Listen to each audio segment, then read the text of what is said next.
Salutations! It's that time again. It's another info dump of arcane mechanics and interactions you might not know about in 14. Up first, let's talk about Frontline's hidden damage modifiers. In this 72-person PvP mode, melees take a lot less damage, while ranged take a little less, and these three jobs get a slight damage penalty owing to their immense ranged AoE potential. Next, on the topic of modifiers, let's talk about mitigation in PvE. If you're new or haven't done a lot of endgame raiding, you might assume that the two 15% damage reductions on something like Heart of Corundum equal a 30% reduction, but they do not. Mitigation stacks multiplicatively in 14, not additively, so bear with me, we're going to the dreaded math chalkboard.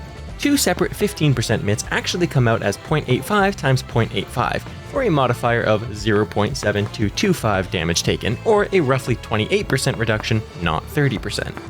In plain English, Mitt has diminishing returns, where the more you throw on, the less efficient each ability gets. If you throw everything on at once, the penalty gets pretty dramatic.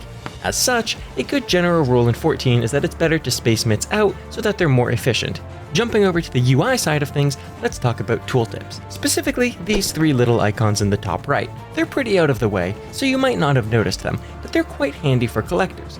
From right to left, this one means the item can go into the armoire, this one the glamour dresser, and this one means you can put a free company crest on it. This itself is a pretty out of the way system, and unless you're really proud of your FC's coat of arms, it usually looks kind of ugly. But hey, it's a thing, and talking to this NPC in your FC's respective Grand Company headquarters will let you put an FC sticker on any relevant item. Cool. Moving on, limit breaks, or rather, LB generation, or filling this bar. This is a deceptively complex process.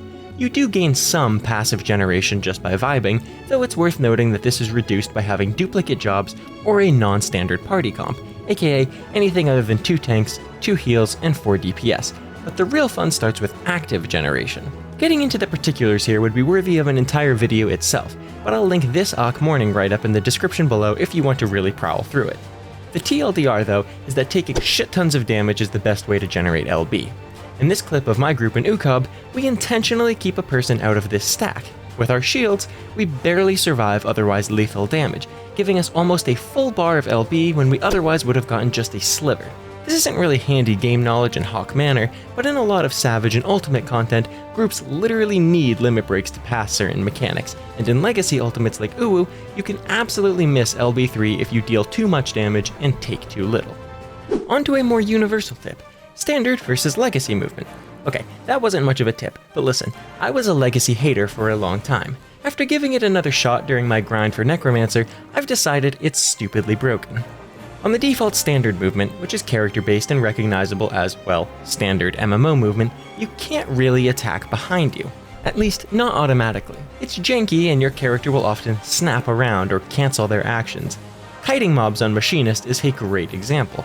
With Standard, you'll have to constantly turn your camera around or risk the awkward snapping stuff, but with Legacy, you can shoot directly behind you without incident. However, while I think Legacy generally feels smoother now, if you're very committed to Standard movement, there is still hope. The camera wiggle.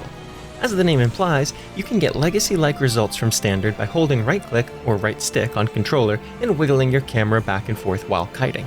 Regardless of your choice, this stuff applies to real content too, because even though you'll rarely be kiting in a raid, you can also exploit gaze mechanics using these tricks. For Standard, you simply turn away from the boss and wiggle your camera, while on Legacy, you can either strafe back and forth while facing away, or hold your backwards key and both mouse buttons while attacking. Finally, it's worth noting that for this to work on either Standard or Legacy, you'll need this setting checked. Lastly, let's address another controversial misconception. A lot of people coming over from WoW or other MMOs will flock to macros, as they tend to be game-changing quality of life tools in most of those games. Unfortunately, 14 is not most of those games, and its servers were conceived in the primordial dark of pre-Big Bang space. The game is laggy, and macros are laggier. If you press a normal job action when your GCD is almost up, it queues the action, meaning it'll fire off the moment it can. Macros, however, don't queue, which not only feels sluggish, it is sluggish, and over the course of a 6 or 8 minute fight, lost milliseconds here or there will add up to DPS losses. This is why macros are not generally recommended, but some abilities nonetheless really ought to be macroed, like Sprint, which unlike almost every other ability in this game, does not queue. If you ever feel like it's being unresponsive, you're not crazy. It is. The community workaround is to make a macro like this, where you just spam the hell out of the input lines. It's not perfect, but it kind of simulates queuing, especially when you button mash. If you're going to macro anything, make it look like this. If you're interested in more hidden mechanics videos, check out the rest of the series in this playlist. Otherwise, here's a friendly reminder, read threat, to join the Discord, and as always, a massive thanks to our patrons. Now get the hell out of here, but if you don't leave a like on your way out, we're gonna have problems.